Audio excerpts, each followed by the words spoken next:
네, 정순주와 함께하는 TMF 한번 다시 시작을 해보도록 하겠습니다. 네. 정순주와 함께 이렇게 두 번째 시간이 돌아왔어요. 뭔가 점유율을 이제 뺏긴 느낌이 드네요.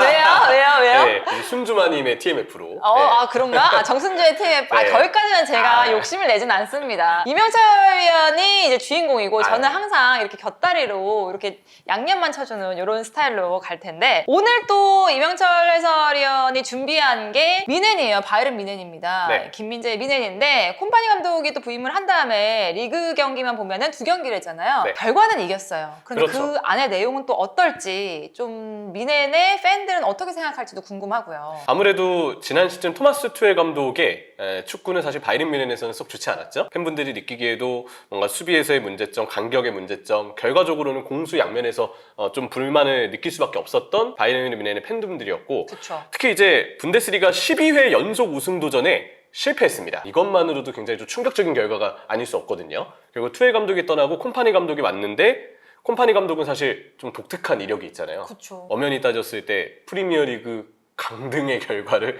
지난 시즌에 떠안았던 감독인데, 그러니까 바이에른 입장에서는 어떻게 보면은 왜 데려갔어? 뭐 이런 생각을 진짜 좀 많이 했죠. 네, 처음에 팬분들이 그랬죠. 근데 수뇌부는 어디까지나 콤파니 감독의 공격적인 축구 스타일, 그러면서 팀의 스타일을 좀 시스템을 새롭게 바꿔줄 것을 아마 콤파니 감독에게 그래도 원하지 않았을까, 그런 어떤 생각을 해볼 수 있습니다. 이 리그 2경기 동안 그 내용은 좀 어땠을지 궁금한데요. 네, 아무래도 이 콤파니 감독이 일단 말씀해 준 것처럼 결과는 다 전승이었고 공격적인 축구 스타일도 입힌 것은 사실입니다. 근데 팬분들이 느끼기에는 승리한 건 좋으나 약간 좀 불안한 승리다라고 이야기를 할 것 같거든요. 네. 일단 볼프스부르크전은 후반전에 들어가자마자 시작부터 실점이 나왔고, 맞아요. 또 김민재 선수가 아쉽게도 또 실수를 범하면서 두 번째 실점에 또 빌미가 됐고, 하지만 결국 이제 토마스 밀러가 들어오자마자 상대 자책골을 유도하고, 마지막에는 또 최근에 폼이 올라와 있는 그나브리 선수가 일격을 가하면서 볼프스부르크전은 어렵게 3대2 승리를 거뒀고요. 프라이부르크전은 그래도 무실점으로 2대0 승리를 거두긴 했지만 결과는 무실점, 하지만 내용상으로는 후반전에 언제 실점이 나와도 이상하지 않았던 경기 분위기이긴 했었어요. 이 경기도 사실 후반전 중반에 토마스 밀러가 교체 투입이 되면서 중요할 때 밀러가 골을 터뜨려주면서 결국 또 바이에른 뮌헨의 해결사 역할을 톡톡히 했는데, 바이에른 뮌헨이 2경기 연속으로 후반전이 될 때마다 수비적으로 위기를 좀 노출하고 있다는 점이 팬분들이 느끼기에는 가장 좀 우려가 되는 포인트가 아닐까. 이 부분은 좀 벌리에 있을 때도 좀 비슷한 성향이 많았는데, 콤파니 감독이 좀 아쉬웠던 부분이 있다면 항상 좀 몰아붙이다가 뭔가 수비가 조금 실점을 확 하거나 이런 부분이 있어서 항상 불안감이 있었거든요. 네. 그런 게 그대로 또 바이에른 뮌헨 와서도 이루어진다고 볼 수 있을 것 같아요. 근데 사실 번니 때는 콤파니 감독 입장에서도 좀 변호해 줄 수 있는 이야기는, 번니의 선수 영입이 또 선수 구성이 콤파니 그렇죠. 감독이 원했던 때랑 너무 달랐어요. 근데 이건 또 반대로 얘기하면 어떤지 아세요? 벌리 때는 선수 구성이 그러니까 이해해줄 수 있어, 그 정도는 억셉할게 이렇게 되지만 바이에른 뮌헨이잖아요. 그렇죠. 그런데 또 똑같은 모습이 보인다? 이거는 팬들의 입장에서는 수용이 안 되는 부분이죠. 더 우수한 선수들과 함께하기 때문에. 그렇죠. 네, 그리고 당연히 기대치가 또 다르기 때문에. 맞아요. 근데 번니 때 입장을 좀 설명드리면, 번니 때는 사실 승격을 하는 데 있어서, 챔피언십에서 좋은 성적을 내는 데 있어서 핵심적인 역할을 했던 선수가 저는 왼쪽 풀백의 마트센이라고 생각을 하거든요. 근데 마트센이 그 당시 첼시에서 번니로 임대를 와 있던 신분이다 보니까 승격을 하고 나서 번니가 프리미어리그에서 마트센의 영입을 노렸으나 결과적으로는 마트센 영입을 하지 못했어요. 근데 그 딜이 너무 늦어지다 보니까 오히려 다른 선수들을 영입해야 되는데 너무 늦게 이제 선수 영입이 되고 만 거죠. 맞아요. 그리고 정작 왼쪽 풀백에 마트센과 같은 성향을 가진 선수는 아예 영입이 되지 않았고, 그러다 보니까 콤파니 감독의 원래 축구에서는 빌드업을 할 때 왼쪽 풀백이 안쪽으로 들어와서 3선과 2선, 또 수비와 3선 간의 그 간격을 마트센의 중앙으로의 그 좁혀주는 움직임을 통해서 마치 미드필더가 한 명 더 늘어나는 효과를 만들 수 있잖아요. 네. 그에 따라서 그래도 콤파니 감독이 전술적으로 그 간격에서의 어떤 상황을 마트센의 활용을 통해서 잘 메워주고, 그게 결국 빌드업의 코어가 됐다라고 생각을 하거든요. 근데 마트센이 없이 결국 프리미어리그의 더 상위 리그에 도전을 하게 됐고, 심지어는 선수 영입도 너무 마지막에 되어서야 이제 보강이 되다 보니까 자연스럽게 콤파니 감독이 자기가 원하는 축구를 하기에는 마땅한 선수 자원이 부족했다, 혹은 준비가 덜 되어 있었다는 이야기를 할 수밖에 없겠죠. 네. 번니 팬분들 입장에서는 사실 콤파니 감독이 장기적으로 팀을 이끌어줄 거라 기대를 했는데, 또 선수들도 그런 콤파니 감독의 프로그램이 뭐 마음에 들어서 강등당할 위험이 있는데도 불구하고 번니에 결국 온 거거든요. 근데 콤파니 감독이 바로 그냥 바이에른 뮌헨으로 떠났기 때문에 번니 팬분들 입장에서 그것만으로도 콤파니 감독이 사실 불만스러운 싫죠. 점이 많을 거예요. 우리 말로 먹튀 같은 느낌. 약간 그렇게도 볼 수 있죠. 맞아요. 번니 팬분들은 아니 콤파니 몇 시즌 이끌 것처럼 이야기했고 결국 팀도 그거에 따라서 비전을 갖고 있었던 건데 콤파니가 도중에 이렇게 떠나버리는 거는 너무 서운한 일이다. 팬분들이 그렇게 느끼실 수 있거든요. 콤파니 감독이 그걸 떠나서도 사실 번니를 지휘하는 동안에 팬분들에게 질타를 받았던 부분이 자기 축구 하는 건 좋은데 좀 더 전술 변화를 일찍 가져가야 했던 게 아니냐. 네. 왜냐하면 분명 번니에서 콤파니 감독이 전술 변화를 안 가져간 건 아니에요. 시간이 지날수록 이제 라인을 올리는 축구에서 좀 내리는 축구로 바꾸기도 했고 어느 정도 수비 간격을 특히 좁히기 위해서 밸런스 문제를 극복하기 위해서 본인도 나름 여러 가지 변화를 주긴 했는데 문제는 그 변화 타이밍이 확실히 좀 늦은 감이 있었어요. 그랬기 때문에 번니 팬분들도 콤파니가 자유를 위해서 좀 더 확실하게 결론을 일찍 내려줬으면 어땠을까. 하지만 그럼에도 불구하고 콤파니 감독을 기다렸던 것은 그의 비전을 알고 있고 그 비전을 역시 장기적으로 기대했기 때문인데 그걸 저버리고 콤파니 감독이 떠난 것에 대해서 번니 팬분들은 아쉬움을 느끼는 거고 결국 이 전술적인 부분에 있어서도 번니의 이런 어려운 환경이 있었다 한들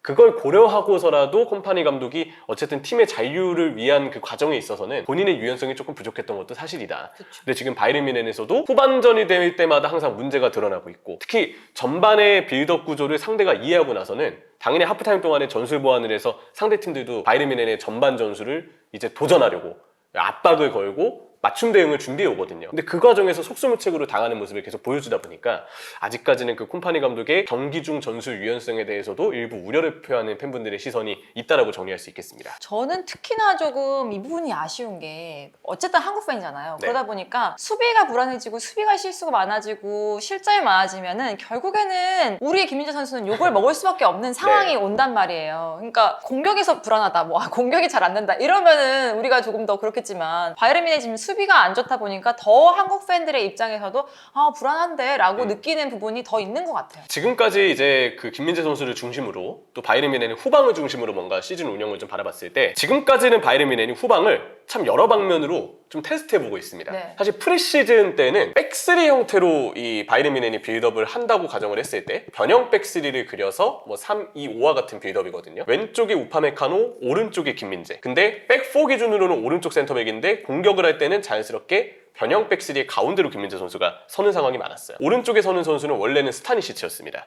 프리시즌 때 계속 스타니시치가 이 위치를 서면서 오른쪽에서의 볼 전개, 측면 쪽에서의 순간적인 공격 가담까지 도맡는 경우가 많았고 파블로비치가 3-1 형태가 되면서 자연스럽게 무시알라와 키미히가 파블로비치보다 약간 올라간 중앙 미드필더 그러면서 3-1-2-4 이 위치에 있는 미드필더들이 올라가면 3-1-6과 같은 구조가 좀 됐거든요. 근데 이러면 1의 위치에 서는 선수가 너무 외롭고 상대 압박에 고전할 가능성이 있기 때문에 중앙에 있는 선수들이 한두 명씩 번갈아 내려와 주면서 보조 역할을 수행해줬다고 보시면 되겠습니다. 무시알라가 내려올 때도 있지만 거의 대부분 프리시즌에는 역시 게이루 선수가 내려와서 파블로비치에게 압박이 집중되는 상황을 분산해주기 위해서 이 위치에서 게이루 선수가 내려와서 중앙 미드필더와 가까운 역할을 많이 수행해줬고요. 키미히 선수도 마찬가지죠. 키미히 선수가 이 위치에 있기보다는 파블로비치가 있기 때문에 오히려 파블로비치가 수비형 미드필더를 보면서 자연스럽게 키미히는 내려올 때 내려와서 빌드업 보조를 해주고 중앙에서 올라갈 때는 공격 가담도 해주고 근데 다행히 이제 스타니시치 선수가 풀백 출신의 선수다 보니까 측면과 중앙 사이 공간에서 볼을 끌고 올라와 주거나 직접적으로 이 볼 배급을 위쪽에서 해주는데 크게 무리가 없는 선수예요. 그래서 이렇게 변형 백스리지만 스타니시치가 올라와주면서 자연스럽게 키미히 선수도 덩달아 위쪽으로 올라가는 그래서 공격 가담을 많이 하는 모습이 올름과의 포칼 첫 번째 경기에서 자주 나타났거든요. 이런 형태로 일단 콤파니 감독이 시즌을 출발했다는 생각이 많이 들었습니다. 네. 이쪽에 해리케인이고 역시 무시알라 선수가 자유롭게 왔다 갔다 하면서 케인과 좀 중앙에서 스위칭을 가져가는 경우들도 꽤 있었죠. 왼쪽과 오른쪽은 역시 뭐 그나블이나 올리세아 같은 좌우 윙들이 좀 커버해줄 때가 많았는데 근데 여기서 바이에른 뮌헨에게 대형 사고가 하나 발생합니다. 일단 프리시즌 첫 번째 경기에서 이 이토 히로키 선수가 다쳐서 히로키가 못 나온 것도 일단 사고기는 해요. 3개월가량 부상으로 이탈이 됐죠. 네. 그래도 스타니시치가 이 변형 백스리 전술에 있어서 측면 빌드업을 이끌어줄 거라 기대하고 있었는데 분데스리가 개막을 며칠 안 앞두고 갑작스럽게 스타니시치도 부상을 당하게 됩니다. 그래서 스타니시치도 결국 이제 한 3개월가량 빠지게 되고요. 바이에른 뮌헨이 첫 번째 경기 볼프스부르크전을 좀 준비하는 데 있어서 후방 구조가 갑작스럽게 바뀌게 됐어요. 이거는 강제적인 변화였고 콤파니 감독도 그에 따라서 좀 실험적인 배치였다고 생각을 하는데 오른쪽 센터백으로 김민재 선수가 배치가 됩니다. 원래 이 역할은 스타니시치가 섰었거든요. 네. 근데 김민재 선수가 이 위치에 배치가 되고 자연스럽게 오른쪽 풀백을 샤샤부이 선수가 서게 되는데 샤샤부이는 워낙 전진을 많이 하는 풀백이다 보니까 이 위치에 어울리는 선수가 아니에요. 샤샤부이는 그래서 폭을 벌리는 역할. 이제 올림픽이 끝나고 이 바이에른 뮌헨에 합류한 올리세 선수가 공격형 미드필더에 가까운 이 중앙에 좀 포진한 자리를 좀 맡게 되고요. 그리고 김민재 선수가 오른쪽, 우파메카노가 그러면 자연스럽게 김민재를 따라서 백스리의 가운데로 들어오겠죠? 네. 이 위치에 서는 선수가 누구냐? 파블로비치와 키미가 같이 수비형 미드필더인데 파블로비치가 이렇게 내려와서 변형 백스리를 형성해줄 때가 많았고요. 키미 선수만 딱 혼자만 남아있는 그런 3-1 형태의 빌드업 구조를 바이에른 뮌헨이 많이 취했습니다. 가운데 이제 알폰소 데이비스, 무시알라, 올리세 이렇게 3명의 선수가 서고 오른쪽은 샤샤부이, 왼쪽은 그나브리, 최전방에 해리케인이 서는 구조인데 케인이 워낙 많이 내려오니까 그리고 키미가 여기에 덩달아 혼자만 남아있으면 분명 외로워지니까 네. 알폰소 데이비스가 살짝씩 내려와서 보완해주려는, 보조해주려는 모습을 좀 많이 보여주기도 했었어요. 만약에 알폰소가 못 내려올 경우에는 무시알라가 내려와서 또 중앙 역할을 수행해주기도 했었고요. 근데 이 구조의 문제점은 김민재 선수에게 이제 측면에 공이 가잖아요. 줄 곳이 너무 멀죠. 그렇죠. 예, 키미 선수가 오른쪽 중앙 미드필더 역할이 아니고 리그에서는 계속 중앙에 배치되어 있는 형태를 취하게 되는데 왜냐면 이 위치를 서는 선수가 키미가 고정돼 있으니까요. 파블로비치는 변형 백스리의 왼쪽으로 내려오다 보니까 키미가 이렇게 빠지면 중앙에 선수가 없거든요. 키미는 당연히 중앙으로 이렇게 고정적으로 머물러서 배치가 되어 있을 수밖에 없어요. 샤샤부이가 많이 올라가고 올리세는 계속 안쪽으로 좁히는 역할이다 보니까 김민재 선수가 볼을 끌고 올라와야 되는 상황이 많아지는데 기본적으로 이 역할도 사실 전술적으로는 김민재 선수한테 굉장히 많은 또 어려움을 줄 수밖에 없는 그렇죠. 역할이거든요. 그러다 보니까 결국 김민재 선수가 물론 김민재가 그 상황에서 볼을 더 빨리 처리해야 됐던 것도 맞는데 결국은 전반은 잘했으나 후반에는 실수를 범했고 여기에 몸 상태가 좀 좋지 않았던 이슈까지 발생하면서 결국 이 경기에서 볼프스부르크 전에 김민재는 썩 좋은 모습을 마지막에 보여주지 못했습니다. 지금 이렇게 얘기를 듣고 보니까 전술판으로 확실히 듣고 보니까 김민재 선수가 뭐 선수가 실수하는 거에 대해서는 용납을 해서는 안 되겠지만 어느 정도 이해가 가는 부분도 있고 네. 이게 지금 바이에른 뮌헨 상황에 있어서는 김민재 선수가 계속해서 여기에 있다면 어려움이 있을 수밖에 없다라는 결론이 나거든요. 그래서 콤파니 감독도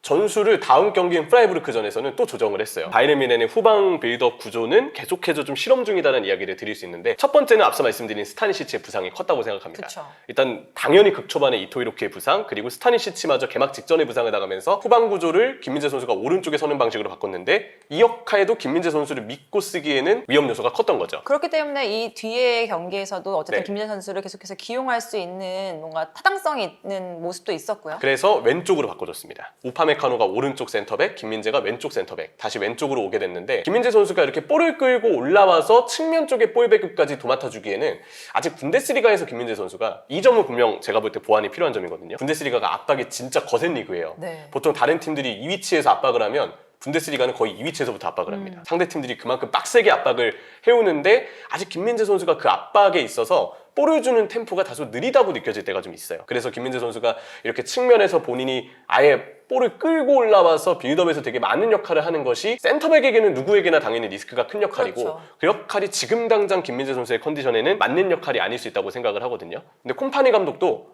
그 점을 알았던 것 같습니다. 2-3 형태로 빌드업 구조를 바꿔주는데 파블로비치가 이 위치에 서고요. 키미가 옆에 보조해주는 형태로 기본적인 중앙 미드필더 2명 혼자 고립되지 않게끔 이렇게 배치가 되어주고 이 상황에서 만약에 왼쪽 풀백이 올라가 있으면 자연스럽게 왼쪽에 또 볼을 줘야 되는 역할을 김민재 선수가 다 수행을 해야 되거든요.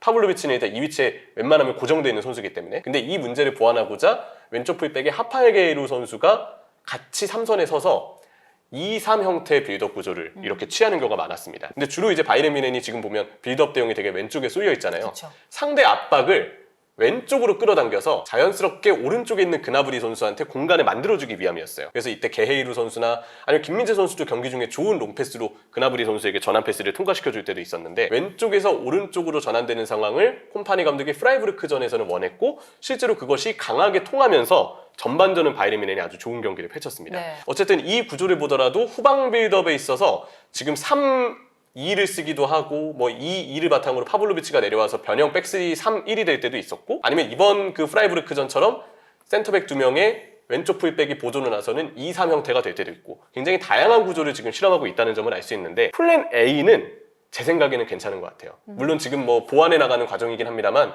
전반전에는 그래도 괜찮게 플랜 A가 먹혀들면서 전반전 주도권은 바이에른 뮌헨이 쭉 쥐고 가는 경우가 많았다. 하지만 상대팀들이 가만히 당하고 있지 않잖아요. 프라이부르크만 보더라도 이렇게 빌드업 대용을 짜서 왼쪽 위주로 볼이 굴러가네? 그럼 우리도 후반전에는 더 선수들을 한쪽으로 밀집시켜서 압박을 해보자. 이렇게 압박을 하니까 후반전에 바이에른 뮌헨이 전진을 못하고 계속 고립돼 있다가 위기 상황을 내주고 실점할 뻔한 장면들이 진짜 많았습니다. 그나마 이제 뭐 김민재 선수도 그렇고 노이어 골키퍼도 그렇고 잘 막아준 덕에 바이에른 뮌헨이 무실점으로 버텼다고 이야기를 드릴 수 있겠죠. 그럼 어떻게 보면은 사실 1차전은 김민재 선수가 본인의 실수로 좀 팀을 어렵게 했지만 2차전에서는 이런 후반전에 이런 상황 속에서도 열심히 잘 본인의 역할을 수행했다고 볼 수 있겠네요. 그렇죠. 그리고 전술적으로도 어쨌든 김민재 선수에게 좀 과부하가 많이 일으켜진 1라운드 볼프스부르크전의 역할을 프라이부르크전에서는 완전히 보완한 형태로 또 콤파니 감독이 전술을 들고 나왔기 때문에 김민재 선수에 대한 신뢰도 있고 또 한편으로는 선수의 어떤 장단점에 맞춰서 계속해서 좀 후방을 새롭게 조립해 나가는 과정이 있구나 라는 점을 알 수 있지 않을까 싶어요. 볼을 끌고 측면 쪽까지 올라와주는 플레이는 오히려 이날 우파메카노가 좀 더 잘 좋은 모습을 보여준 부분이 많거든요. 네. 이렇듯 후방 구조에 있어서는 지금 다양한 시도를 하고 있고 그 과정에서 볼프스부르크전에 좀 우여곡절이 있었다라고 좀 이야기를 드릴 수 있지 않을까 싶네요. 그러면 2라운드까지 했으니까 아직까지는 과정에 있는 거니까 이제 선수들이 돌아올 때까지 어떻게 좀 콤파니 감독이 잘 이 팀을 이끌 수 있을지에 대해서는 또 3차전, 3라운드에서는 어떻게 팀의 전술을 가지고 나올지는 지켜봐야 되는 부분이겠어요. 아무래도 당장의 분데스리가 일정이 물론 9월 한 말쯤에는 레버쿠젠전이 있어서 굉장히 중요한 경기를 앞두고 있기는 한데 후방 구조는 앞서 말씀드린 스타니시치의 부상, 이토이로크의 부상 때문에 지금 막 새롭게 맞춰나가는 과정이라 결국 지금은 과도기가 있을 수밖에 없거든요. 근데 오히려 지금 콤파니 감독의 바이에른 뮌헨에서 짚고 넘어가야 될 문제점은 수비진이 이렇게 좀 변형된 형태에서 빌드업을 가져간다고 쳤을 때 공을 전개하다가 뺏겨서 아니면 상대가 수비에 성공해서 역습에 나가게 되는 상황도 있을 거잖아요. 근데 여기서 이제 수비로 어떻게 돌아올지의 문제예요. 기본적으로 왼쪽 풀백이 거의 안쪽에 좁혀져 있었기 때문에 왼쪽의 공간이 많이 발생하고요. 앞서 말씀드린 2-3-5 형태로 프라이부르크전의 공격을 전개하는 모습이거든요. 오른쪽 전환 패스를 그나브리에게 뿌려주기 위해서 이런 전형을 꾸립니다. 키미 선수는 오른쪽 풀백이 아니었어요. 계속 중앙에 위치해 있었거든요. 문제는 이렇게 공격을 나가다가 볼이 끊겼을 때 바로 상대는 긴 패스로 역습에 나갈 텐데 이 위치에 서는 선수가 아무도 없습니다. 키미 중앙 미드필더죠. 파블로비치 중앙 미드필더죠. 하파에게이로 일단 발이 좀 느린 편이고 본인이 커버하기 위해서 왼쪽 풀백으로 내려간다고 해도 이 위치가 없어요. 이 위치를 그래서 뭐 여러모로 지금 후반전에 보면은 키미 선수가 아예 센터백처럼 내려가서 우파메카노가 약간 오른쪽으로 벌어질 때도 있었고 아니면 우파메카노가 중앙에 있을 때는 키미 선수가 급하게 오른쪽 풀백에 나갈 때도 있었고 근데 그러면 수비와 미드필더 사이 공간에 파블로비치만 혼자 남거든요. 근데 이 선수가 이 넓은 공간을 어떻게 혼자 다 커버하겠어요. 그래서 계속 후반전에 프라이부르크가 공격하고 세컨볼 여기서 잡아서 또 때리고 또 잡아서 또 때리고 그리고 여기 벌어져 있네 자연스럽게 또 왼쪽에 그 당시 이제 썰러이 선수가 교체 출전을 했는데 이 선수 드리블 패턴이 되게 좋거든요. 왼쪽 윙에서 이 선수가 또 공간 활용해서 바이에른 뮌헨 측면 부수고 막 공격 시도하는 모습들이 연이어서 이어졌거든요. 첫 번째로 2-3이 되었건 아니면 앞서 말씀드린 3-1이 되었건 공격 시에 변형 구조를 취하는 거는 어느 팀이건 다 최근에 현대 축구에서 다 시도하고 있는 특징이거든요. 근데 문제는 이렇게 수비로 전환되는 과정에서 어떤 전형으로 돌아올지에 대한 이 컨셉이 아직까지 명확하지 않다라는 느낌이 강합니다. 그렇기 때문에 키미 선수에 대한 역할이 좀 애매해지면서 아니면 우파메카노의 위치에 대한 역할이 애매해지면서 자연스럽게 오른쪽 공간에 내주는 경우들이 많이 발생하는 거라고 생각을 하고요. 이 문제에 더불어서 후반전이 시작할 때마다 바이에른 뮌헨 선수들이 어딘가 좀 지쳐있는 느낌이 좀 많이 들어요. 파블로비치는 제가 느끼기엔 아직 90분 경기에 대한 체력 관리가 잘 되는 느낌은 아니고 이 선수가 후반전이 되면서 체력이 떨어지는데 앞서 말씀드린 대로 키미가 수비 쪽으로 내려가면서 이 혼자 커버해야 되는 범위가 굉장히 넓거든요. 근데 이 선수가 지쳐있으면 라커룸에서 치열함이 잘 안 되나? 누가 좀 이렇게 으쌰으쌰 해줘야 되고 하고 좀 번점밖에 안 남았어. 너네 여기서 잘 해내면 너네 승리할 수 있어. 막 승점 3점이야 이런 걸 해주면 애들이 또 이렇게 쳐졌다가도 전반에 45분 쳐졌다가도 이렇게 그래 한번 해보자 이렇게 해야 되는데 후반 초반부터 그렇게 한다는 건 뭔가 리프레시가 안 되는 부분도 분명히 이거는 제가 우스갯소리를 했지만 분명히 그런 부분도 중요한 부분이라고 생각해요. 아주 중요하죠. 왜냐면 광주FC가 그때 그 영상이 하프타임인지 경기 전인지는 모르겠는데 선수가 이제 출전 준비를 할 때 선수가 이정효 감독에게 그 얘기를 하더라고요. 저 감독님 저 여기 좀 때려주세요. 그래요, 맞아. 그래서 이정효 감독이 진짜 그래 하면서 이쁜 마음으로 이렇게 따다다 해주면서 정신 차리게 해줬는데 사실 그런 어떤 라커룸에서의 그 동기부여, 치열업을 해줄 수 있는. 그래야지 이제까지 보여줬던 1, 2라운드에서 보여줬던 후반전에 뭔가 실점을 할 불안감 이런 후반 시작하자마자 뭔가 불안감을 보여주는 그런 모습들이 없어질 수 있는 거라고 생각해요. 그렇죠. 또 하나는 역시 다른 것보다도 전술 유연성도 조금 아쉬운 게 있어요. 빌드업 구조에 대해서 앞서 말씀드린 그 왼쪽 위주로 빌드업을 해나가는 방식이 당연히 상대 입장에서도 그걸 대응을 해야 되기 때문에 후반전에는 전술적으로 대비해서 들고 나오잖아요.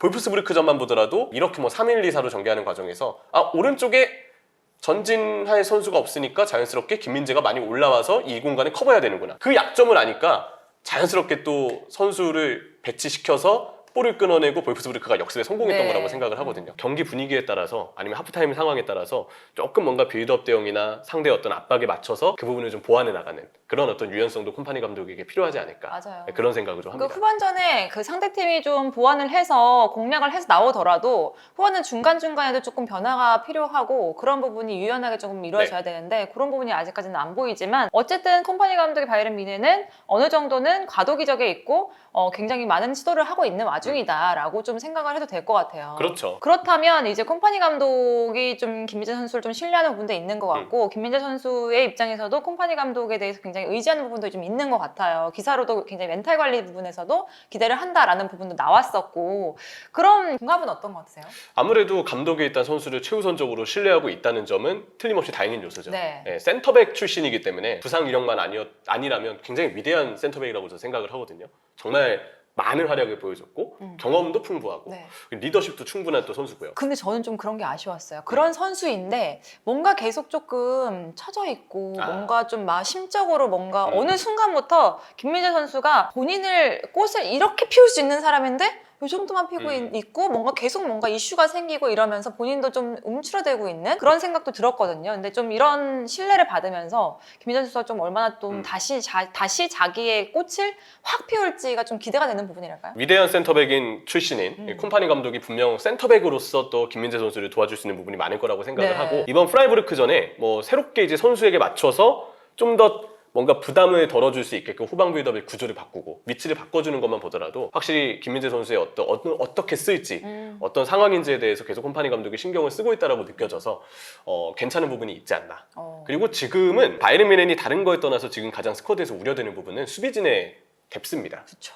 이토 이로케 다쳤고 스타니시치 다쳤고 아직 한 2개월가량은 계속 못 나온다고 봐야 되는데 부상 이후에 또 재활하는 기간까지 생각을 하면 좀 더 못 나올 가능성도 크거든요.